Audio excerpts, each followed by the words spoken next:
All right. If anybody has attended at least one church service, I pray that you've at least heard about the resurrection of Jesus Christ and his crucifixion. I like to go to John, the Gospel of John, and read this because of the fact that it focuses on his divinity. And we all know that he was beaten, bruised, whipped, to the point where he didn't even was recognized as a man. So, in John chapter 20, I'll start where soon they took Jesus and led him away. Carrying the cross by himself, Jesus went to the place called Skull Hill. There they crucified him. There were two others crucified with him, one on either side with Jesus between them. And Pilate posted a sign over his head that read, "Jesus of Nazareth, King of the Jews." And he stayed up there, suffering for 3 hours. The wrath of God being applied on him, what should rightfully be ours. Jesus then knew that everything was now finished, and to fulfill the scriptures he said, "I am thirsty." And a jar of sour wine was sitting there, so they soaked a sponge in it, put it on a hyssop branch, and held it up to his lips. When Jesus had tasted it, he said, "It is finished." In other words, it is done. It has been paid for. Our sin debt has been paid. Then he bowed his head and gave up his spirit. Afterwards, Joseph of Arimathea, who had been a secret disciple of Jesus because he feared the Jewish leaders, asked Pilate for permission to take Jesus' body down. When Pilate gave him permission, he came and took the body away. Nicodemus, the man who came to Jesus at night, also bringing about 75 pounds of embalming ointment made from myrrh and aloe.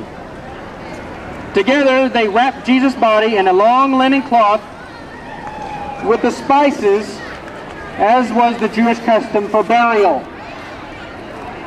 They placed him in the place of the crucifixion was near a garden where there was a new tomb never been used before. And so because it was the day of preparation before Passover, and since the tomb was so close, close at hand, they laid Jesus there.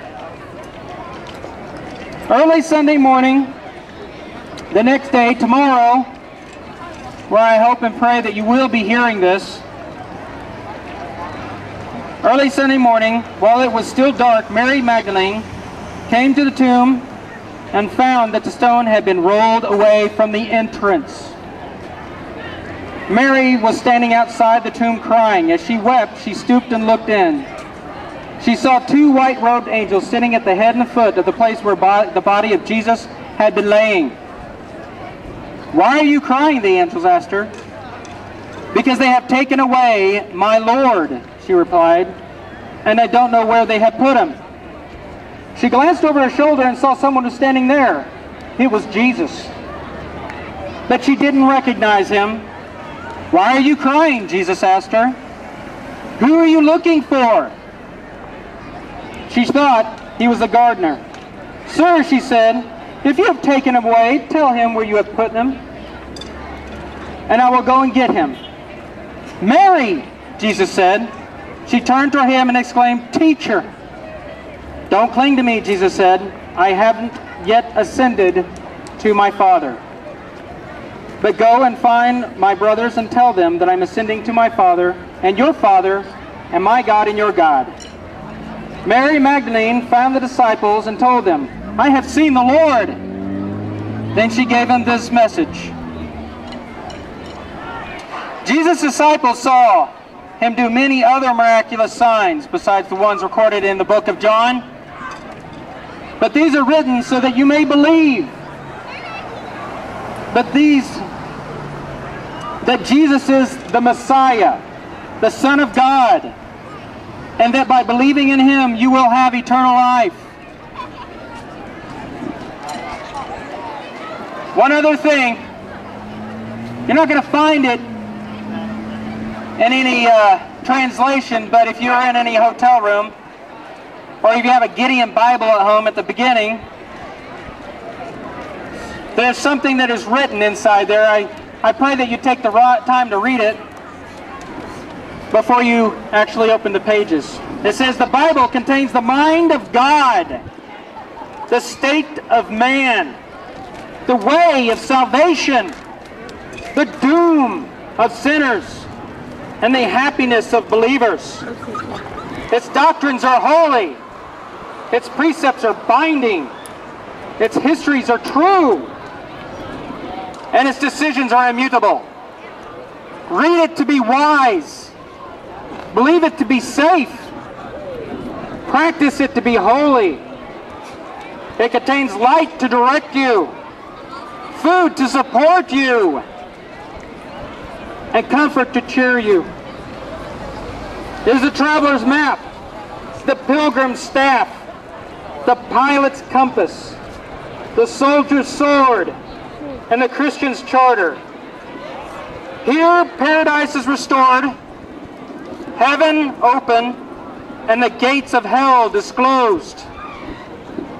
Christ is its grand subject, our good the design, and the glory of God its end.